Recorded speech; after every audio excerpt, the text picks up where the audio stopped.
여름을 맞아 깊은 산속으로 우리는 캠핑을 떠났다. 우리는 웃고 떠들며 캠핑을 할 준비를 하고 있었다. 어두워진 하늘에 별들이 하나 둘씩 떠오르자 화로대 장작에 불을 붙였다.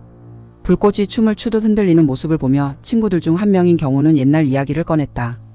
여기서 멀지 않은 곳에 도깨비불이 자주 나타난다고 해. 모두의 관심이 집중되었다.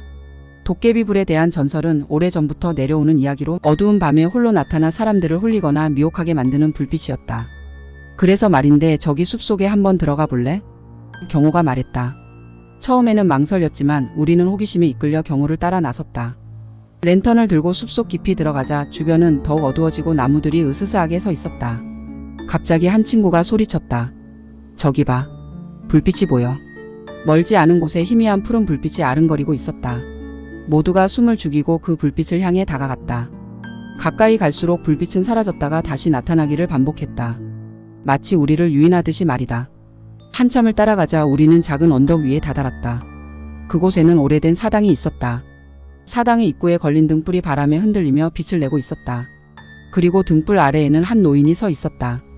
너희들 도깨비불을 찾으러 왔구나. 노인이 말했다. 도깨비불은 사람이 길을 잃지 않게 도와주는 것이지 겁을 주는 것이 아니야. 노인은 우리가 돌아가야 할 길을 가리켰다. 그 순간 친구들은 자신들이 길을 잃고 있었다는 사실을 깨달았다. 노인의 도움 덕분에 안전하게 캠프장으로 돌아올 수 있었다. 화로대의 장작은 여전히 타오르고 있었다.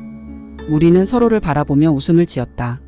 오늘 밤의 모험은 오래도록 잊지 못할 추억으로 남게 될 것이다. 하지만 그때 경호가 말했다. 혹시 우리가 진짜 길을 제대로 찾아온 걸까? 아까 그 노인. 너무 갑작스럽게 나타난 것 같지 않아? 모두는 그제야 조금 섬뜩한 기분이 들었다. 그 노인이 너무 갑작스럽게 나타난 것도 우리가 길을 잃은 걸 정확히 알고 있었던 것도 이상했다.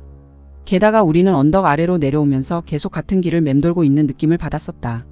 다음날 아침 한 친구가 캠프장 관리인을 만나 그 사당에 대해 물었다. 관리인의 얼굴이 창백해졌다. 그 사당은 오래전에 불타 없어진 곳입니다. 그리고 그곳에 사는 노인은 30년 전에 돌아가셨습니다. 우리는 서로의 얼굴을 마주보며 경악했다. 우리가 만난 노인은 실제로 그곳에 있을 수 없는 존재였다. 도깨비불이 우리를 홀려 잘못된 길로 이끈 것이 아니라 어쩌면 그 노인이 도깨비불로 우리를 구해준 것일지도 모른다. 그러나 진실은 아무도 알 수 없었다.